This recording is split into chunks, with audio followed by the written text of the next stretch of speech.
Good morning students. आज का ये वीडियो +1 के विद्यार्थियों के लिए, जिन विद्यार्थियों ने एग्रीकल्चर सब्जेक्ट का अध्ययन कर रहे हैं उनके लिए है। तो आज हम पढ़ेंगे, आपकी पहले यूनिट का पहला ही लेसन है importance of rice in India, India economic, भारतीय अर्थव्यवस्था में धान का महत्व। भारतीय अर्थव्यवस्था में धान का क्या महत्व है, ये आज हम पढ़ेंगे। सबसे पहले economic importance of rice in India, भारतीय अर्थव्यवस्था में धान का महत्व। लगभग पेपरों के अंदर ये प्रश्न पूछा जाता है, भारतीय अर्थव्यवस्था में धान का क्या महत्व है।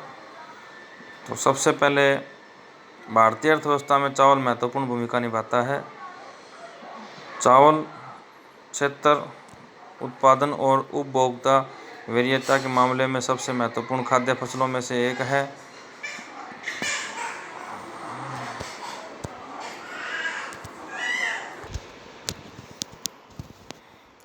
क्षेत्र, उत्पादन और उपभोक्ता वरीयता के मामले में सबसे महत्वपूर्ण खाद्य फसलों में से एक है।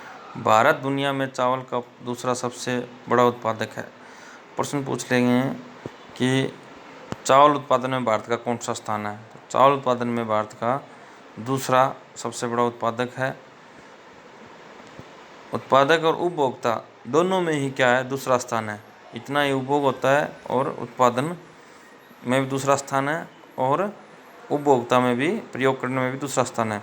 मानव जीवन में महत्व के कारण इसे स्टाफ ऑफ लाइफ, जीवन के कर्मचारी और सभ्यता के नमूने के रूप में माना जाता है। इसे जीवन का कर्मचारी कहा जाता है क्योंकि यह हमारे विभिन्न प्रकार के कार्यक्रमों में, धार्मिक कार्यक्रमों में इसकी बहुत ही महत्ता है। दुनिया भर में भारत चावल के क्षेत्रफल में पहले और चीन के बाद चावल उत्पादन में दूसरे स्थान पर है। दुनिया भर में चावल भारत के क्षेत्रफल तो ज़्यादा है चाइना से भी, लेकिन चाइना का उत्पादन ज़्यादा। चीन के बाद चावल उत्पादन में भारत का दूसरा स्थान है। भारत दुनिया भर में चावल उत्पादन का 21.5% योगदान देता है। जितना वर्ल्ड के अंदर धान पैदा हो रहा है उसका कितने प्रतिशत है, 21.5% धान का योगदान देता है। भारत में चावल कुल फसल उत्पादन का लगभग 25% है और कुल खाद्य अनाज उत्पादन का 43% योगदान देता है। यह राष्ट्रीय निर्यात में भी महत्वपूर्ण भूमिका निभाता है। सन 1998-99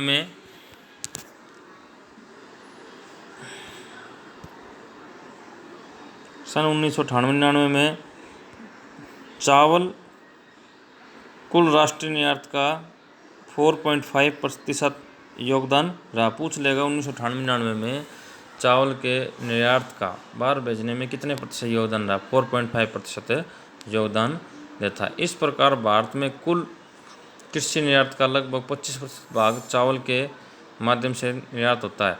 देखो, जो भारत अगर किसी चीज़ को 100 किलो कर रहा है उसमें से 25% क्या है, धान का निर्यात कर रहा है। चावल के निर्यात की जानकारी तालिका में दी गई है। इस तालिका को आप देख ले, आपको मैंने पहले PDF भी भेजा, उस PDF से भी देख ले आप। तो सबसे पहले हम बात करेंगे ईरान की। तो Iran quantity of million ton में, तो Iran 1.44 million ton. Value of RS, तो वैल्यू की बात करें 10,975.71 करोड़ की वैल्यू बन जाती है।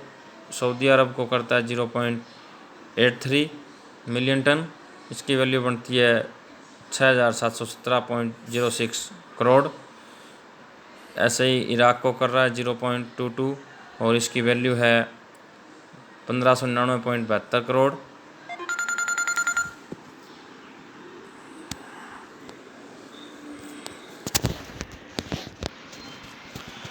तो ऐसे कुवैत को करता है एक्सपोर्ट 0.18 मिलियन टन और इधर आपका 1185.96 लाख करोड़ इसकी वैल्यू बनती है।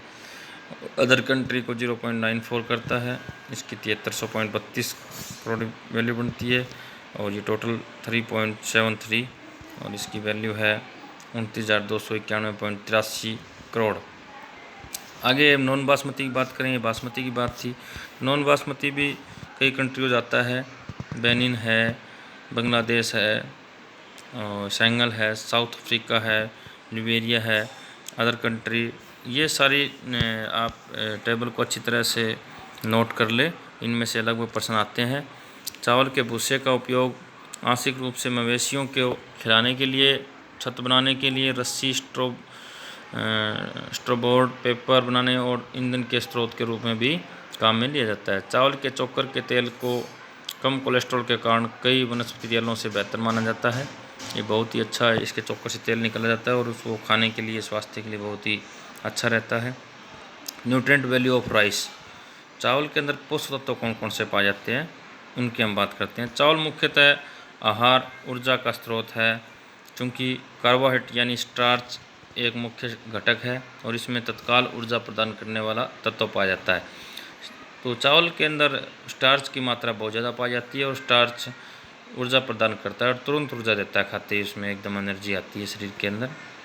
इसमें तत्काल ऊर्जा प्रदान करने वाला तत्व पाया जाता है। चावल का आटा स्टार्च में समृद्ध होता है और विभिन्न खाद्य पदार्थ बनाने के काम में आता है, जैसे चावल के फ्लेक्स, डिब्बाबंद चावल, भुरभुरे और किण्वित उत्पादन चावल में तैयार किए जाते हैं। मेडिसिनल वैल्यू, भारत में उगाए जाने वाले विभिन्न प्रकार के चावल के औषधीय और उपचारक गुणों का वर्णन प्राचीन ग्रंथों में किया गया है।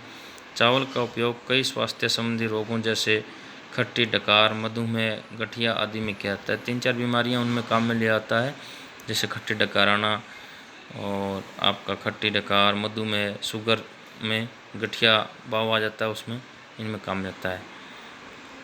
छत्तीसगढ़, महर और कर्नाटका जैसे चावल की किस्में भारत को अंतर्राष्ट्रीय संपत्तियां और औषधीय उद्देश्य के लिए उपयोग में की जाने वाली चावल की किस्में हैं। गठिया के उपचार में यह किस्म उपयोगी है।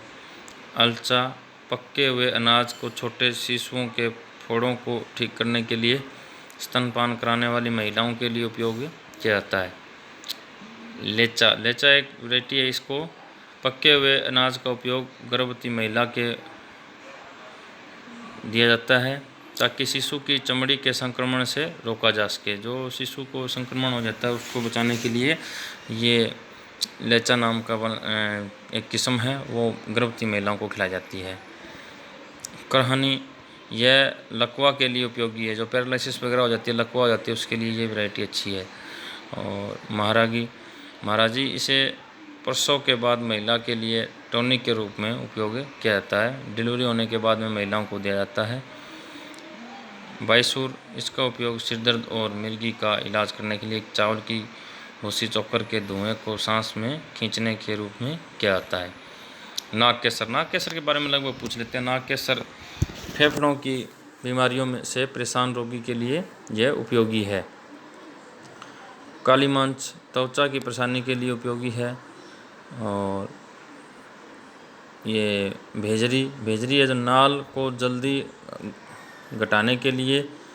बाद में गायों के लिए अलसी, बीज और गुड़ के साथ दिया जाता है। और रेसारी पशुओं की पुरानी खांसी के उपयोग में लाई जाती है। मेजर न्यूट्रिएंट कंटेंट, क्या क्या इसके अंदर है न्यूट्रिएंट है। वाटर की बात करें तो राइस, वाइट और ब्राउन, 2 प्रकार की वैरायटी है, वाइट और ब्राउन। तो वाटर इसके अंदर 12 और इसके अंदर 10। और एनर्जी की बात करें तो 1528, उसमें 1549। प्रोटीन 7.1 और 7.9। फैट 0.66, 2.92। और आपका कार्बोहाइड्रेट 80 और इधर 77। सारा ये टेबल आप अच्छी तरह से देख लें और इसके बारे में स्टडी कर लें। अब आगे हम क्लाइमेट रिक्वायरमेंट पढ़ेंगे, जलवायु की आवश्यकता। चावल एक अर्धजलीय क्षेत्र की फसल है, ये हम कल पढ़ेंगे। आज के लिए इतना ही।